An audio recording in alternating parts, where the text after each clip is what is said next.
नमस्कार मंडळी, चटपटीत असा मिरचीचा ठेचा बनवूयात. यासाठी 2 वेगवेगळ्या प्रकारच्या मिरच्या घेतल्यात. जाड मिरची आहे ती कमी तिखट आहे आणि नेहमीची आपली तिखट मिरची, दोघींचं वजनी प्रमाणात समप्रमाण आहे. आता सुरुवातीला तव्यावर शेंगदाणे भाजून घेतले 6 ताडगेपर्यंत. त्याच गरम तव्यावर जाड मिरची मोडून घातली. डाग पडेपर्यंत दोघंही मिरच्या तेल टाकून भाजून घेतले. यात आता लसूणही थोडंसं डाग पडेपर्यंत भाजलं तेलात काढून घेऊयात. खलबत्त्यामध्ये भाजलेले लसूण मिरची घालूयात. वरून कोथिंबीर, चवीनुसार मीठ आत्ताच घालून ठेचून घेऊयात. अर्धवट ठेचत आलं की मग नंतर भाजलेले शेंगदाणे घालूयात.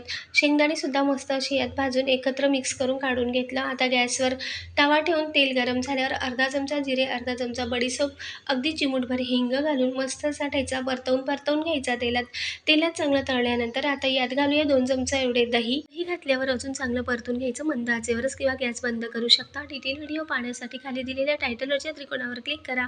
डिटेल व्हिडिओ नक्की बघा. लाईक, शेअर, सबस्क्राईब करा. धन्यवाद.